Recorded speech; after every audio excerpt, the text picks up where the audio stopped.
Pues esta es la segunda semana de Adviento, ¿verdad? Entramos también en esta segunda semana de nuestra serie, La luz que ilumina la Navidad, aprendiendo de los personajes navideños. Y pues estaremos observando y aprendiendo de las vidas de cada uno de aquellos personajes que se acercaron al pesebre y contemplaron la encarnación del Dios hombre.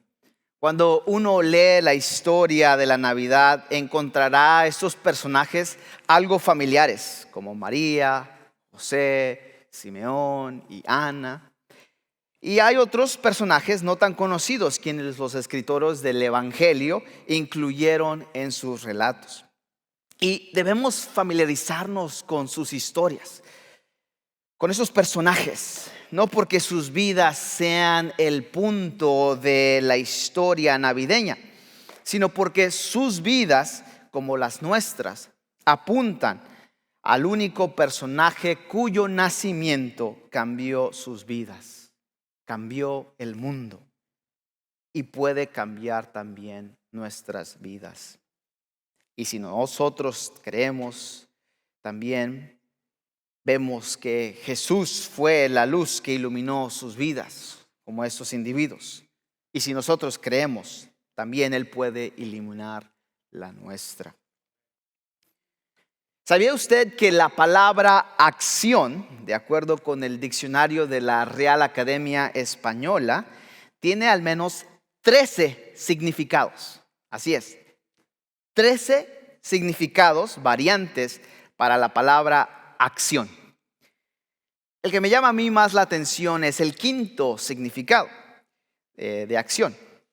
En las obras narrativas, dice el diccionario, dramáticas y cinematográficas, la acción es la sucesión de acontecimientos que constituyen su argumento.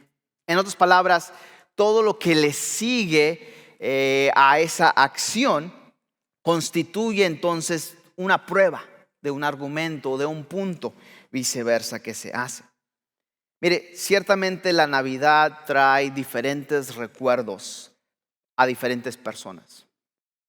Para algunos la música y las luces y las fiestas significan una profunda melancolía. ¿Y qué más? Este año 2020, que es un año muy diferente a todos los años que jamás nosotros hayamos vivido. La Navidad puede significar recuerdos de eventos trágicos, la pérdida de seres queridos, de trabajo, o de un matrimonio, otras circunstancias. Experimentar una dolorosa soledad. Yo no sé cuál es su historia esta Navidad, pero lo que sí sé es que en el principio el plan de Dios fue crear un mundo de belleza y maravilla. Un mundo que Él creó originalmente para nosotros, el cual nos dice Génesis que era bueno en gran manera. Sabemos que sucedió algo trágico. El pecado entró al mundo y dañó la creación de Dios e incluso oscureció su luz entre nosotros. Esta oscuridad que entró, pues ha afectado cada aspecto de nuestras vidas como humanos. Afortunadamente, la historia de la humanidad no termina con la oscuridad reinando. Al contrario, sino con la invasión de la luz divina brillando. Es por eso que en esta serie, pues le invitamos a que nos acompañe en estos mensajes para juntos ver de nuevo la historia de Jesús contada a través de las vidas de aquellos que encontraron su camino, su luz en camino al pesebre. En esta temporada de Adviento, preparémonos para celebrar a Jesús, la luz del mundo, y dejemos que estos personajes navideños nos enseñen de aquel cuya luz nos ilumina a todos. Mi deseo esta mañana es que a través de la exposición de la palabra de Dios hoy aprendamos que la luz que ilumina la Navidad llegó para alumbrar nuestras vidas y llegó también para ser compartida con aquellos que viven en las tinieblas. El saber de la Navidad implica acción, argumentos derivados de esas proposiciones. Dios quiere que usted no solo llegue a conocer de Jesús, sino que crea, se asombre y comparta de la luz de la Navidad. Conozca y comparta la luz de la Navidad. Veremos que esta fue la acción de los primeros en saber la Navidad. Hoy en los primeros en saber de la Navidad, pues nosotros observaremos e interpretaremos y aplicaremos los textos bíblicos del Evangelio según San Lucas, capítulo 2, versículos 8 al 20. Veremos que en esta perícopa de la palabra de Dios podemos aprender al menos 3 cosas de la reacción de los primeros en saber de la Navidad. Encontraremos en el texto bíblico que estos individuos, este grupo de personas, primero creyeron, segundo, ellos adoraron y tercero, ellos contaron a los demás lo que ellos habían testificado. Así que le invito a que abra su Biblia conmigo, ya sea en un dispositivo electrónico o una copia impresa, al capítulo 2 de Lucas, y comenzaremos a leer del versículo 8 al 20. Y si no tiene una copia de las Sagradas Escrituras a su disposición, pues le voy a pedir que escuche atentamente y observe también en la pantalla, donde pueda seguirnos, ¿verdad? Yo estaré leyendo de la Nueva Traducción Viviente, pero sígame en la traducción que esté a su disposición. ¿Qué le parece si nos ponemos de pie en reverencia a la palabra de Dios? Lucas capítulo 2, versículos 8 al 20. Dice así: Esa noche había unos pastores en los campos cercanos que estaban cuidando sus rebaños de ovejas. De repente apareció entre ellos un ángel del Señor y el resplandor de la gloria del Señor los rodeó. Los pastores estaban aterrados, pero el ángel los tranquilizó. No tengan miedo, dijo. Les traigo buenas noticias que darán gran alegría a toda la gente. El Salvador, sí, el Mesías, el Señor, ha nacido hoy en Belén, la ciudad de David. Y lo reconocerán por la siguiente señal. Encontrarán a un niño envuelto en tiras de tela, acostado en un pesebre. De pronto se unió a ese ángel una inmensa multitud, los ejércitos celestiales que alababan a Dios y decían: Gloria a Dios en el cielo más alto y paz en la tierra para aquellos en quienes Dios se complace. Cuando los ángeles regresaron al cielo, los pastores se dijeron unos a otros: Vayamos a Belén, veamos esto que ha sucedido y que el Señor nos anunció. Fueron deprisa a la aldea y encontraron a María y a José, y allí estaba el niño acostado en el pesebre. Después de verlo, los pastores contaron a todos lo que le había sucedido y lo que el ángel les había dicho acerca del niño. Todos los que escucharon el relato de los pastores quedaron asombrados, pero María guardaba todas estas cosas en el corazón y pensaba en ellas con frecuencia. Los pastores regresaron a sus rebaños, glorificando y alabando a Dios por lo que habían visto y oído. Todo sucedió tal como el ángel les había dicho. Palabra de Dios. Puede tomar asiento. Quizás esta historia, estas palabras que acabamos de escuchar son algo familiares con nosotros. Si se perdió el sermón de la semana pasada, hablamos de aquel mesonero que encontró lugar para la Navidad.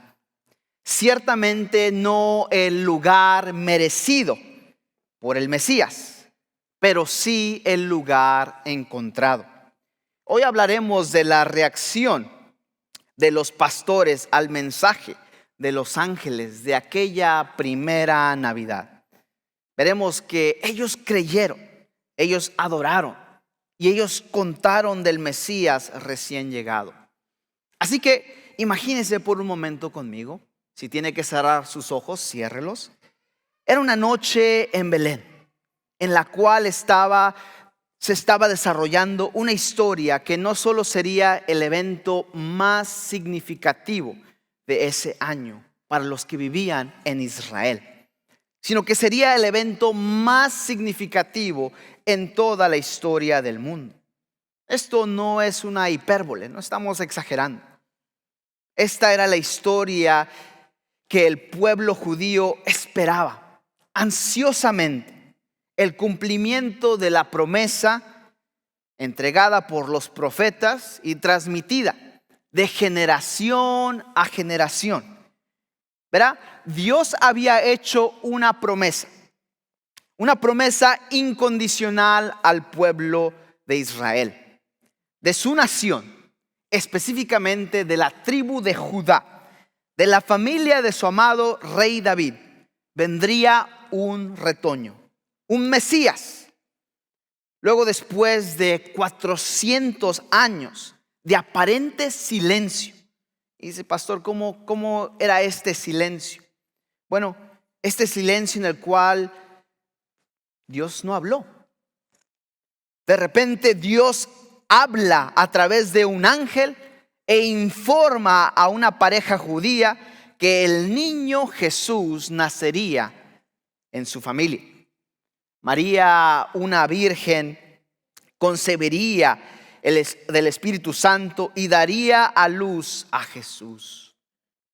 Entonces, pensaríamos que cuando esta historia finalmente estalló, cuando el niño Jesús finalmente salió del útero de María y entró en el mundo, pensaríamos que el Todopoderoso lanzaría el anuncio con su mayor alcance, ¿no cree? Al menos eso es lo que haríamos muchos de nosotros, ¿no?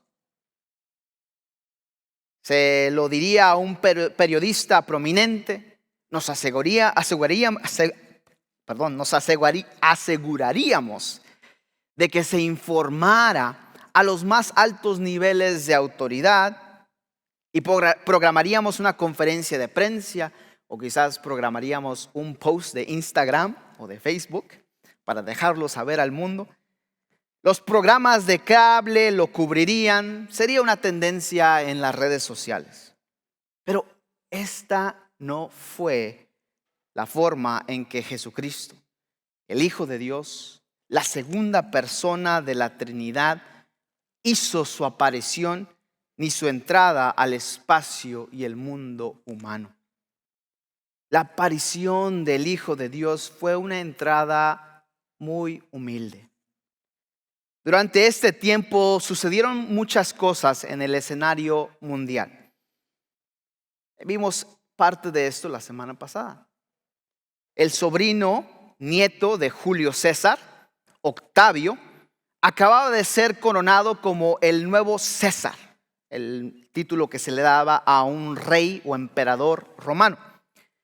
Conocemos a Octavio por el nombre de Augusto. Recordarán, los primeros versículos del capítulo 12 nos introduce a este personaje.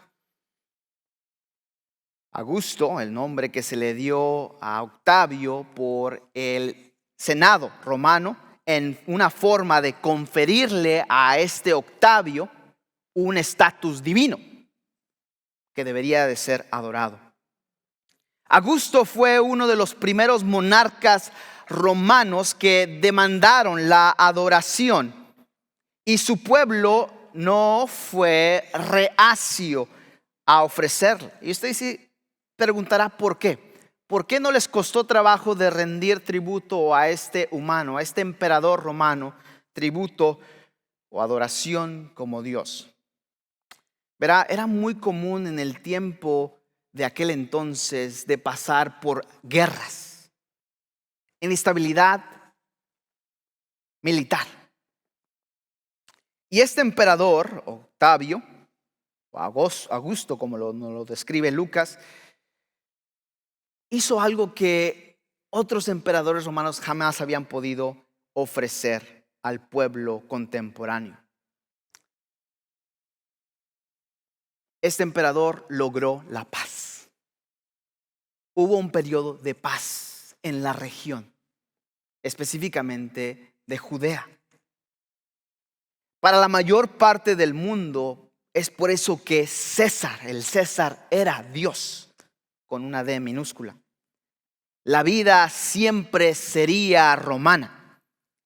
Y para el pueblo judío, que estaba bajo opresión del imperio romano, como muchos otros pueblos, el sueño, pero específicamente el sueño israelita, era que de un rey, Mesías, vendría el reino de Dios aquí en la tierra.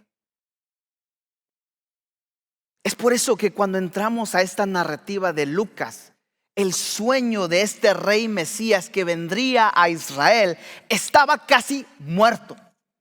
Muy pocos estaban agarrándose de esa promesa profética. Habían pasado 400 años de silencio. Muchos pensaban que a Dios se le había olvidado su promesa, su plan. Excepto para la minoría que realmente leía, estudiaba y creía a los antiguos profetas. La narrativa de Lucas comienza con un llamado de César Augusto para un censo y un impuesto. ¿No sabía este gobernante que Dios usaría su demanda de un censo para poner en movimiento eventos que finalmente culminarían con el nacimiento de un rey, que a diferencia de César tendría un trono que nunca terminaría? La declaración de César obligó a un carpintero del pueblo y a su prometida adolescente embarazada a hacer un viaje de Nazaret a Belén, aproximadamente de 90 millas. Un viaje que sin duda puso a prueba la fuerza de esta joven embarazada. La vida más significativa en la historia del mundo estaba en el vientre de María. Este bebé dentro de María no era un César que se hizo a sí mismo como un Dios, no, sino que era el mismo Dios del universo, el Dios encarnado. Ahora, pregúntese conmigo al iniciar la lectura de este pasaje en Lucas, ¿dónde está la celebración? Cuando pensamos en lo que estaba sucediendo esa noche, cuando el misterio de Dios descendió para morar entre su pueblo, el misterio que Jesús nació completamente como hombre y a la vez completamente como Dios, el prometido, largamente esperado, finalmente nació. ¿Y dónde está la celebración? En un pueblo pequeño de padres pobres, nacido probablemente en una gruta maloliente, una caverna llena de humedad, allí estaba el Hijo de Dios. El César debería haber estado allí para adorar a Jesús, pero no lo estaba. El rey Herodes debería haber estado allí para adorar a Jesús, pero tampoco lo estaba. El pueblo de Israel debería de haber estado allí para adorar a Jesús, pero no fue así tampoco. Las naciones del mundo deberían haberse inclinado ante este bebé, pero no lo hicieron. Más tarde el apóstol Juan diría que Jesús visitó a los suyos y los suyos no lo recibieron. Esto no fue de gran importancia para la mayor parte del mundo, pero fue de gran importancia en el cielo. Fue una gran importancia entre el pueblo de Dios, los verdaderos creyentes que anticiparon la venida de Cristo. Verá, la Navidad es un poderoso recordatorio de lo que es importante en el cielo. A menudo carece importancia en la tierra. Déjeme se lo repito. A menudo lo que es importante en el cielo, en la tierra, carece de importancia.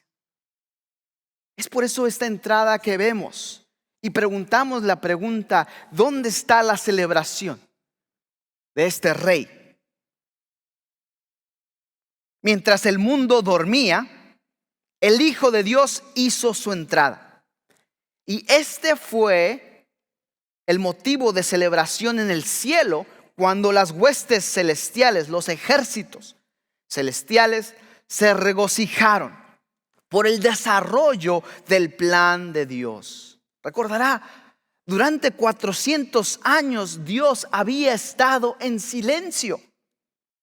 No hubo profetas, no aparecieron ángeles, nada milagroso sucedió durante este tiempo. Pero ahora los cielos se abrieron con regocijo y la noticia llegó a las personas que menos esperaríamos emplear como mensajeros de esta buena noticia. Los primeros en que recibieron el anuncio. Otra pregunta que debíamos hacer al llegar a esto es: ¿por qué los pastores? Cuando Dios anunció el nacimiento de Jesús al mundo, usó el enfoque opuesto. Envió a las huestes del cielo a un campo común en las afueras de Belén. Y las personas que él eligió como sus portavoces fueron pastores toscos y sudorosos. Mire conmigo el versículo 8. Esa noche había unos pastores en los campos cercanos que estaban cuidando sus rebaños de ovejas. Nada especial con estos pastores toscos, rudos, sudorosos, apestosos. Hoy en día los pastores son romantizados. En cada programa de Navidad, si usted o su hijo participó en un programa navideño, muchos de nosotros pusimos una funda de almohada, ¿verdad? Unas cuantas ahí mantas.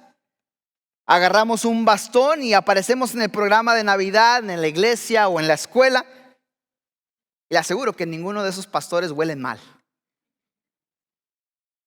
Pero en el primer siglo, nadie pensaba que los pastores eran lindos. Y ciertamente nadie pensó que fueran importantes. Pero ahí estaban, los primeros en saber de la Navidad. Los pastores no se consideraban realmente la parte de la sociedad educada en esos días. De hecho, se les exigía que cuidaran sus rebaños fuera de las puertas de la ciudad. La única razón, al menos en la cultura de Israel, por lo que los pastores tenían alguna importancia, era porque las ovejas era un bien valioso. Especialmente a medida que se acercaba la Pascua, cuando muchos corderos serían sacrificados en el templo. ¿Sabe qué esas ovejitas significaban? Money, money, money. Lana, como dirían en mi pueblo. Dinero. Pero si no fuera por eso, los pastores, el trabajo de un pastor era, y pudiésemos argumentar, sigue siendo extraordinariamente difícil y no muy bien visto. El tener que pelear con las ovejas obstinadas, tener que asegurarse que sus rebaños estuvieran bien alimentadas, el tener que defenderlas de los depredadores, lobos o incluso animales más grandes como osos o leones. A veces incluso entraban personajes desagradables como maleantes para intentar robarse las ovejas. Es por eso que los pastores, de acuerdo aquí a Lucas 2, estaban despiertos esa noche, mientras todos los demás dormían. Esos pastores estaban despiertos. Lo más probable es que estuvieron durmiendo en turnos, asegurándose que el ganado no se viera comprometido. Y sin embargo, hay algo significativo y poderoso en la inclusión de los pastores en la historia de Jesús. Lucas nos recuerda al mencionar a los pastores que el reino de Dios no es solo para los de adentro, los que ya le hicieron, los bendecidos, sino para los de afuera, para los no deseados, para los malolientes, como los pastores, como las clases necesitadas o pobres, de las que provenían también María y José. Nos recuerda que el reino de Dios a menudo se compone no de los nobles ni sabios, sino de gente ordinaria, de esas personas que no tienen por qué estar cerca de la realeza. Emmanuel, Dios con nosotros, significa que Dios está verdaderamente entre todas las clases de personas, no simplemente entre las personas conectadas o las personas que huelen bien o las personas atractivas. La presencia de los pastores en la historia de la Navidad también nos dice un poco sobre el tipo de Mesías que sería Jesús. Él vendría a nosotros como Salvador, como Rey, como León, pero también como nuestro pastor. Aunque la vocación de pastor no era vista con respeto por los demás, las Escrituras siempre describen el pastorado como un gran llamado. Quizás la imagen más repetida del liderazgo en la Biblia es el pastorado. Tanto así que Dios se refiere a sí mismo como el pastor de Israel. En el famoso Salmo de David, quien acabamos de estudiar hace unos domingos atrás, David está agradecido de que Yahvé es mi pastor.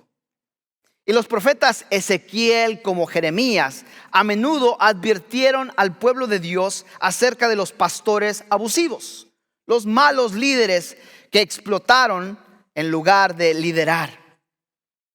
Pastorear en el mundo de Dios es cuidar con sacrificio a los vulnerables bajo su cuidado. Eso implica usted mamá soltera, usted papá soltero, usted abuelita o abuelito, padre de familia, soltero o no. Todos nosotros tenemos un rol pastoral, de cuidar, de ver por aquellos que están bajo nuestro cuidado. Los pastores de aquellos días no conducían sus rebaños, sino que los guiaban gentilmente. No podemos descartar cuán intencional es el Espíritu Santo al incluir esta visión de un liderazgo suave pero firme, tanto como la forma en que Dios guía a su pueblo y como Dios quiere que los que le siguen pastoreen. Las últimas palabras de Jesús a Pedro, recordará ya en Juan 21, fueron: apacenta mis ovejas, cuida mis ovejas. Así que es como demostramos el amor de Dios, cuidando a los demás con manos suaves y compasión. Eso es algo que usted y yo debemos aprender. Si usted está casado o si está soltero, cualquier rol, algo que siempre podemos crecer, algo que yo siempre puedo crecer, es cómo puedo ser más compasivo, cómo puedo ser más amoroso en mis palabras, en mi trato, con mi mujer, con mi hijo, con mis compañeros de trabajo, con las ovejas del Señor que pertenecen a esta iglesia de Stonebriar, con todas las personas alrededor de nosotros. Porque esto refleja el carácter del buen pastor. Por eso creo que el anuncio de la venida de Jesús, quien se llamó a sí mismo el buen pastor, tuvo que suceder en un campo de pastores entre los que conducían a ovejas. Lucas nos está diciendo que este gobernante que habría de venir sería diferente a todos los gobernantes que el pueblo conocía, que el pueblo estaba acostumbrado. No sería otro César que gobernaría solo por la fuerza bruta. No sería un Herodes gobernado por la traición, el asesinato y la paranoia. No, Jesús sería entre todos sus atributos un pastor. Y él se encomendaría a sí mismo y su mensaje a los pastores, los primeros en saber de la Navidad. Verá, el Cordero de Dios primero sería tocado, cargado y acariciado por aquellos que supieran cómo apreciar y cuidar un corderito. Y sin embargo, más que nadie, estos pastores conocían el destino final de cada cordero que cuidaban. Me imagino que escucharon la profecía de Isaías con más claridad que nadie en Israel. Cuidaban los mismos corderos que serían sacrificados, degollados en la Pascua. Y sin embargo, había venido un cordero que sería el sacrificio final. Este cordero no simplemente cubriría sus pecados como lo hicieron los sacrificios previos, sino que en realidad se convertiría en pecado por ellos y quitaría y cargaría con el pecado de ellos. Es por eso que Juan el Bautista más tarde nos introduce aquí a Jesús como el Cordero de Dios que quita el pecado del mundo. Las buenas noticias de la venida del Cordero de Dios, inmolado por los pecados del mundo, anunciada entre los corderos reservados para el sacrificio del templo y en la ciudad de David, el último gran pastor de Israel, Emmanuel, Dios con nosotros. Este buen pastor, como el Cordero de Dios, vendría para hacer la verdadera paz entre Dios y los pecadores. Continúe conmigo el versículo 9. De repente apareció entre ellos un ángel del Señor, y el resplandor de la gloria del Señor los rodeó. Los pastores estaban aterrados, pero el ángel los tranquilizó. No tengan miedo, dijo. Les traigo buenas noticias que darán gran alegría a toda la gente. El Salvador, sí, el Mesías, el Señor, ha nacido hoy en Belén, la ciudad de David, y lo reconocerán por la siguiente señal. Encontrarán a un niño envuelto en tiras de tela, acostado en un pesebre. De repente se unió a ese ángel una inmensa multitud, los ejércitos celestiales que alababan a Dios y decían: gloria a Dios en el cielo más alto y paz en la tierra para aquellos en quienes Dios se complace. Ahora, veremos dos cosas aquí. Miren la creencia y el asombro de estos primeros que escucharon de la Navidad. Un minuto estaban observando los rebaños, quizás durmiendo otros minutos después de un turno de noche, y al minuto siguiente fueron testigos del inicio de la historia de la salvación. La exhibición en los cielos debió haber sido espectacular, ya que el cielo alrededor de ellos se llenó con las huestes, o literalmente los ejércitos celestiales, alabando a Dios y adorándolo. No tengo ninguna duda que esto no era solo un pequeño grupo de ángeles o los ángeles principales, no, sino el ejército del cielo. Ni siquiera la actuación más grande del mundo, con los músicos más talentosos, pudo igualar la increíble celebración que se desarrolló en la gran pantalla del cielo ante esos pastores. Es por eso que el texto nos dice que se atemorizaron. El plan de Dios, concebido desde el tiempo inmemorial, el plan de redención prometido en el huerto del Edén, se estaba desarrollando en sus propios ojos. Siempre encuentro interesante cómo Dios aparece en las vidas de las personas en el Antiguo Testamento, en el Nuevo Testamento y en nuestras vidas hoy en día. Dios aparece a lo largo de las Escrituras y en nuestras vidas interrumpiendo, apareciendo en medio de la rutina diaria de una persona común.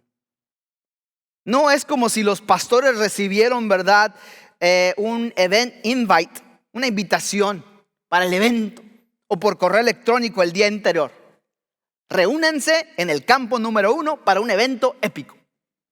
No, ellos estaban haciendo su labor en medio de la noche. Y sin embargo, aunque fueron tomados por sorpresa, estos hombres de humildes medios y reputación respondieron de maneras que prueban la sabiduría de Dios al confiarles el anuncio del nacimiento de Jesús. Primero que nada, ellos creyeron. Ellos creyeron. Esos hombres vieron a los ángeles. Probablemente nunca habían visto o conocían a alguien que había visto un ángel.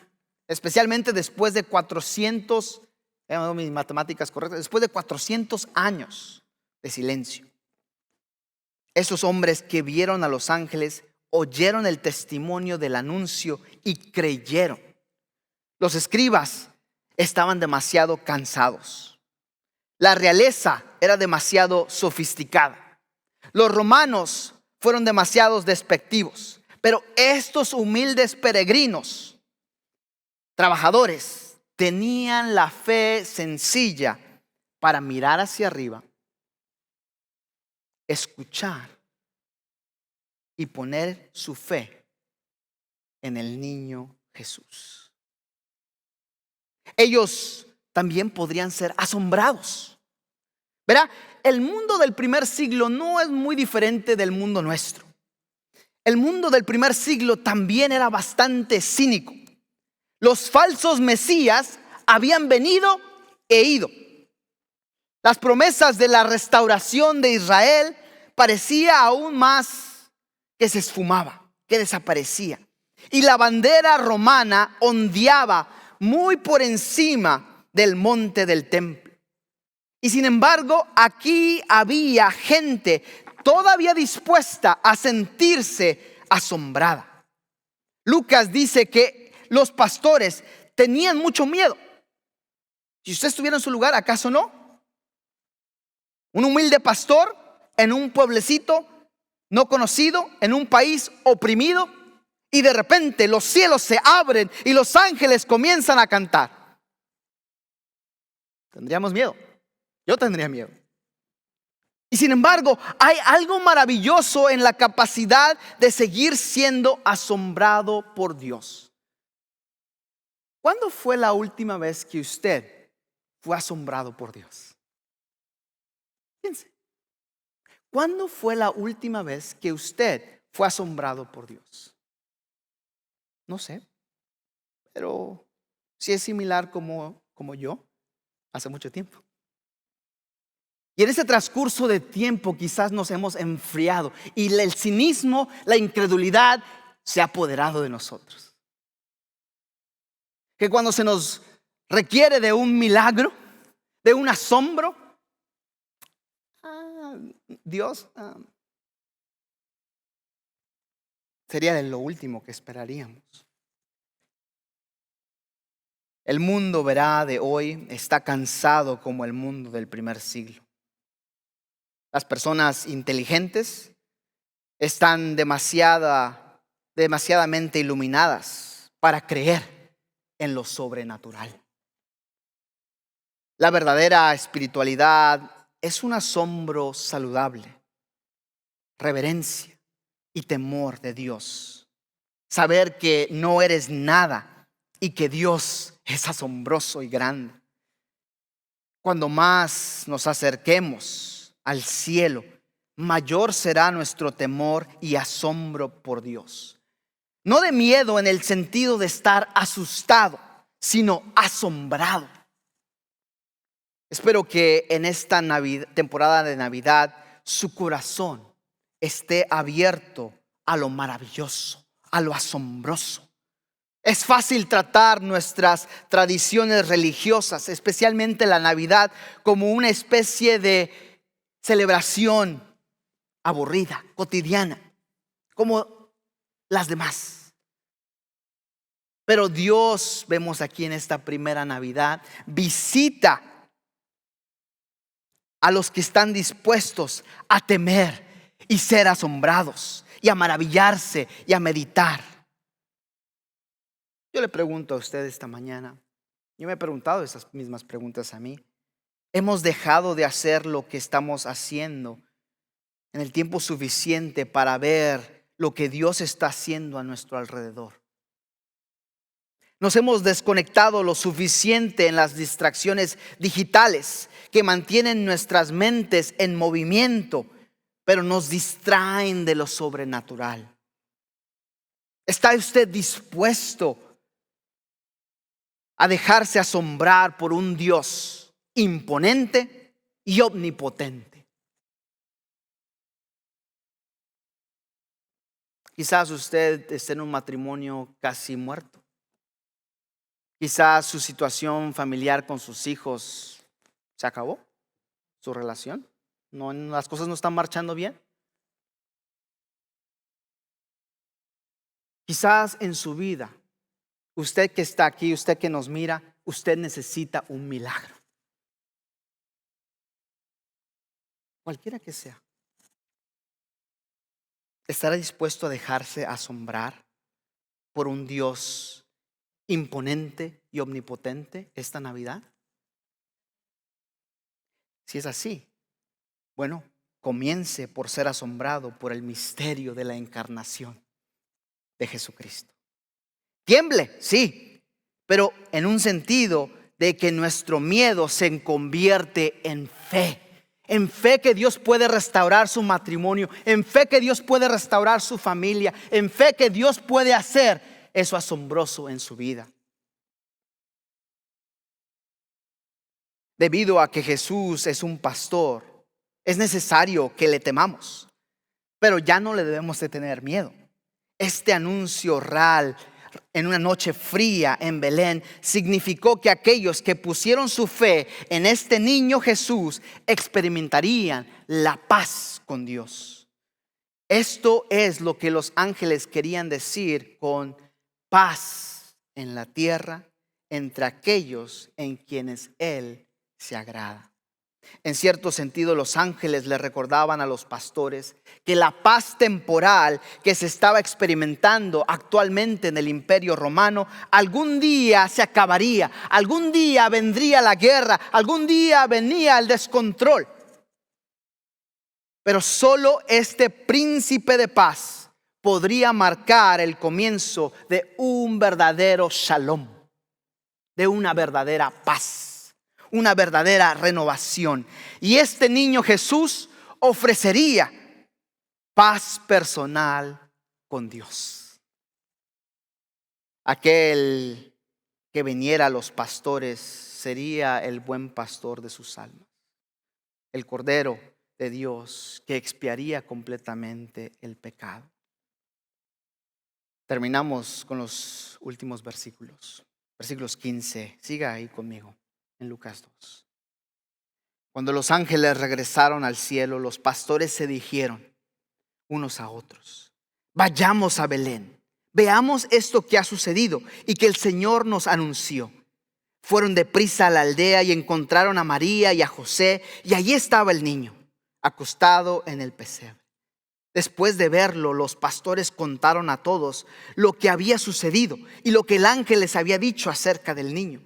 Todos los que escucharon el relato de los pastores quedaron asombrados. Pero María guardaba todas estas cosas en el corazón y pensaba en ellas con frecuencia. Los pastores regresaron a sus rebaños, glorificando y alabando a Dios por lo que habían visto y oído. Todo sucedió tal como el ángel les había dicho. Verá, estos pastores vivieron con propósito. De la misma manera que usted y yo debemos de vivir esta vida con un propósito. Lucas se asegura de que sepamos que los pastores no perdieron el tiempo mirando el cielo de Belén. Una vez que escucharon el testimonio de los ángeles, vinieron apresuradamente, dice el texto griego. ¿Cómo respondería usted? ¿Cómo respondería yo?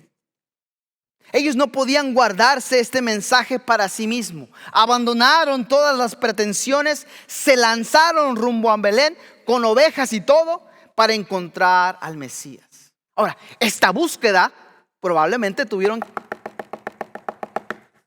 que tocar muchas puertas hasta encontrar. Imagínense la escena que debieron haber causado, tocando puertas, despertando a los habitantes de Belén, gritando la buena noticia: ¡hey, ha nacido el Mesías! Gritando la buena noticia es que el Mesías tan esperado finalmente había llegado. No se maravillaron simplemente con el mensaje, ellos lo creyeron y cambiaron de dirección, dejaron de hacer lo que estaban haciendo y fueron rumbo a Belén. Una tentación para nosotros esta Navidad es simplemente de llenarnos de los sentimientos navideños, el cálido sentimentalismo de esta temporada y perdernos de las buenas nuevas en el corazón de la festividad. Que Cristo, la luz del mundo, ha llegado. Que Cristo ha venido al mundo para salvarle a usted y a mí. Y no solamente eso, porque en la temporada de Adviento celebramos que Jesús también regresará y vendrá una vez más.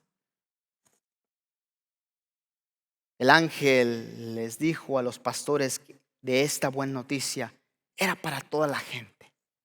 Fue personal. Me gusta lo que dice un comentarista sobre estos últimos pasajes.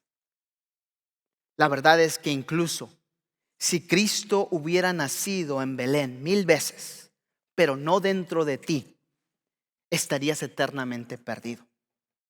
El Cristo que nació en el mundo, en Belén, debe de nacer en tu corazón. El sentimiento religioso, incluso en la Navidad, sin el Cristo vivo, es un camino de ladrillos iluminantes hacia la oscuridad. Es por eso que mire cómo termina la narrativa y la acción de estos pastores. Dejaron sus campos, se convirtieron en los mensajeros más improbables. Estos pastores sin entrenamiento, toscos y probablemente analfabetos, estos se convirtieron en los primeros misioneros del mundo. Los primeros de una larga lista de mensajeros del evangelio ordinarios y no anunciados. Pero verá, hoy en día Dios también está en movimiento, construyendo su iglesia en todo el mundo, principalmente a través de personas no famosas, de personas ordinarias como usted y como yo. Personas sin seguidores importantes en Twitter, sin títulos oficiales, de los cuales el mundo no es digno, dice la Escritura. Pero ¿qué nos toca a usted y a mí esta Navidad y cada Navidad? Es de ir y decirlo a las montañas, en todas partes y alrededor. Eso es lo que nos surge el himno navideño, que Jesucristo ha nacido. ¿Qué de usted y de mí? Seremos los siguientes en hacer saber a otros de la luz que ilumina la Navidad. Yo le animo esta mañana en su lugar, y al responder a través de este canto de Oh Belén, le hago una invitación a que venga aquí al altar y sea asombrado por la encarnación. Quizás usted en su vida necesite un milagro, algo fuera de su poder, de su alcance. ¿Será usted asombrado? ¿Le permitirá que Dios le asombre? Si usted quiere tomar ese reto, Dios le invita a esta mañana. Ahí en su lugar donde nos mira, o si está aquí, pase aquí al frente. Póstrese ante sus pies del Señor. Y Señor, aquí estoy. Yo me asombro, yo te creo. Y así que voy a anunciar a los rincones de la tierra que la luz que ilumina la Navidad ha llegado. Padre Celestial, gracias por tu palabra. Gracias porque un día común, una Navidad ordinaria como la es nuestra, llegó la luz del mundo. Danos esa fe humilde y simple para creerte, para ser asombrados en esa santa noche que los pastores fueron asombrados y regocijados por el Dios imponente y omnipotente en acción. Ayúdenos a nosotros, aún en medio de nuestra incredulidad, a confiar en usted y agarrados de la mano siempre. Eso es nuestro deseo. En el nombre precioso de Jesucristo, a través del poder de su Espíritu Santo. El pueblo les dice amén.